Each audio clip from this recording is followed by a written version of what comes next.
బంగారం వెండి అమ్మకాలలో తరతరాల నమ్మకానికి నాణ్యతకు పెట్టింది పేరు శ్రీ ధనలక్ష్మి జ్యువెలరీ. శ్రీ దాడిశెట్టి నరసయ్య గారి ఆశయాలే పునాదిగా వారి మనవడు దాడిశెట్టి నరసయ్య సన్ ఆఫ్ విష్ణు చక్రంచే తుడిలో మొట్టమొదటి BAS hall mark mega AC showroom ప్రారంభం. అందమైన చేత అందుబాటు ధరలు అందరూ మెచ్చే అందరికీ నచ్చే ఎన్నో వెరైటీలతో మీకు ఆహ్వానం పలుకుతోంది Sri Dhanalakshmi jewellery, main road Tuni. నమస్తే, నేను Chandana. Welcome to My Media news.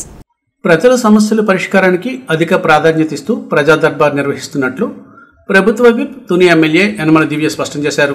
Tuni పట్టణ ప్రజల సమస్యలు తెలుసుకుని వాటిని పరిష్కరించేందుకు ప్రభుత్వ బాలికోన్నత పాఠశాల ఆవరణలో ప్రజా దర్బార్ నిర్వహించారు. ఎమ్మెల్యే యనమల దివ్యకు తమ సమస్యలు విన్నవించేందుకు అధిక సంఖ్యలో ప్రజలు తరలివచ్చారు. ప్రజా దర్బార్కు విశేష స్పందన లభించింది. ఎమ్మెల్యే దివ్య ప్రజల సమస్యలు తెలుసుకుని వాటిని అక్కడికక్కడే పరిష్కారం చేశారు.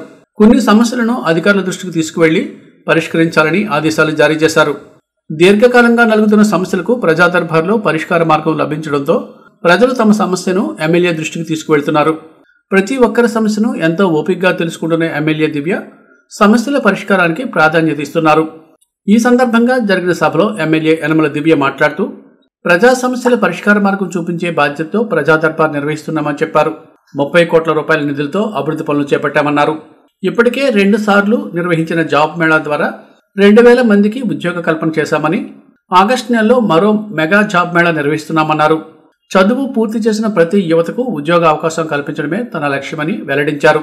ఈ కార్యక్రమంలో మాజీ ఎమ్మెల్యే రాజా అశోక్ బాబు, సీనియర్ నేతలు Yanamala Rajesh, S Lovaraju, Mothkuru Venkatesh, municipal chairperson Narla Bhuvana Sundari, vice chairman Achanta Suresh, మాజీ chairman Inuganti Satyanarayana, Chintamanidi Abbayi Malla Ganesh, Narla Ratnaji, tahsildar Prasadarao, municipal commissioner Venkatrao, Kokkadapa Balaji, Chintakayala Prasad, Sridevi, Telugu Desam నాయకులు పాల్గొన్నారు.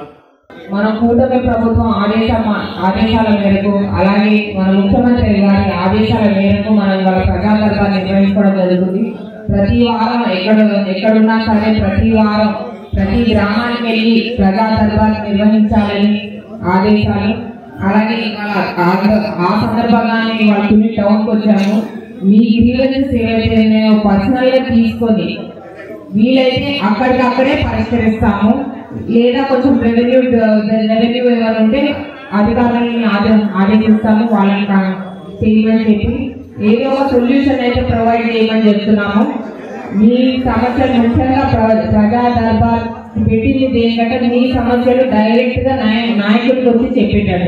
డిపార్ట్మెంట్కి వెళ్ళి ఒక 4-5 స్టెప్స్ వెళ్ళి ఆ ప్రాసెస్ అంతా కాకుండా డైరెక్ట్ నాయకుడికి వెళ్ళి చెప్తే నాయకులే డైరెక్ట్ గా ఇన్స్ట్రక్షన్ ఇచ్చే విధంగా ఉండాలని చెప్పి ప్రజా దర్బార్ ఏర్పాటు చేయడం జరిగింది.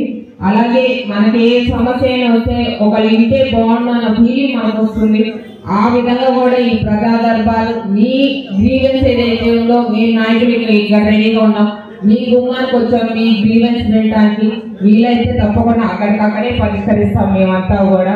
మీరంతా కూడా నేను ప్రతి ప్రాబ్లం నోట్ డౌన్ చేసుకుంటాను. మీరంతా కూడా కొంచెం లేట్ అయినా పర్వాలేదు, కొంచెం సహకరించి మీ ప్రాబ్లం నాకు పూర్తిగా చెప్పి అప్పుడు మీరు ఇక్కడి నుంచి వెళ్ళాలి. ఇది నా విన్నపం. అందరూ కూడా మీ ప్రాబ్లమ్స్ మాకు చెప్పండి. నేను చూడబోతుంటే తుని టౌన్కి వస్తే అసలు ఏంటి గ్రీవెన్సెస్ ఎక్కువ లేవా, ఇంతసేపు పట్టింది అందరు రావడానికి అని అడిగాను. చాలా తక్కువ మంది ఉన్నారంటే గ్రీవెన్సెస్ ఎక్కువ లేవులేదు మేడం మీరు వచ్చాక అన్నారు. చాలా సంతోషం. అయినా సరే ఏదో ఒక ప్రాబ్లం అయితే ఉంటుంది. మీకు అందరికీ తెలుసు మన తుని టౌన్ నేను ఎమ్మెల్యే అయ్యాక దాదాపు తుని టౌన్ కి 30 కోట్లు తీసుకొచ్చాము. ఆ వర్క్స్ అన్ని కూడా అవుతున్నాయి. డీజిల్ స్టేషన్ కానీ అలాగే మన రోడ్ కానీ వాటర్ కానీ ఇవన్నీ కూడా అవుతున్నాయి. మున్సిపాలిటీకి సంబంధించిన పనులు. అలాగే మనం ఇప్పుడు వరకు 2 జాబ్ మేళాలు నిర్వహిస్తున్నాము.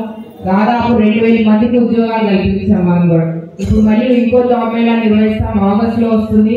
సో దట్ ఈ ఫ్రెషర్స్ ఎవరైతే ఉన్నారో సమ్మర్ లో వాళ్ళ ఎగ్జామ్స్ అయిపోతే జూన్ లో వాళ్ళ రిజల్ట్స్ వస్తాయి. ఈ ఫ్రెషర్స్ ఏవైతే ఉన్నారో వాళ్ళందరికీ వెంటనే ఉద్యోగాలు వచ్చేటట్టు, ఇంట్లో కూర్చోకుండా వాళ్ళకి వెంటనే ఉద్యోగాలు వచ్చి వాళ్ళ కన్న తల్లిదండ్రులకి వాళ్ళకి ఒక హెల్పింగ్ హ్యాండ్ లాగా ఉండే విధంగా మేము ఆగస్ట్ లో జాబ్ మేళా నిర్వహిస్తున్నాం. ఒక పెద్ద ఎత్తున మీకు చెప్తున్నాను, ఎందుకంటే మీరు అందరికీ కూడా చెప్తారని. ఈ జాబ్ మేళా ద్వారా వాళ్ళకి ఎంప్లాయ్మెంట్ అనేది కూడా వస్తుంది. నాది ఒకటి ఫస్ట్ యువత, తర్వాత ఉమెన్ ఎంపవర్మెంట్. ఈ రెండు ముందు పెట్టుకొని నేను నడుస్తున్నాను.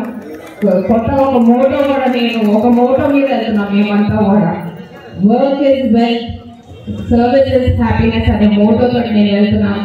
మీరందరూ నాకు ఇలానే సపోర్ట్ ఇస్తారని కోరుకుంటున్నాను. జై హింద్, జై తెలుగు.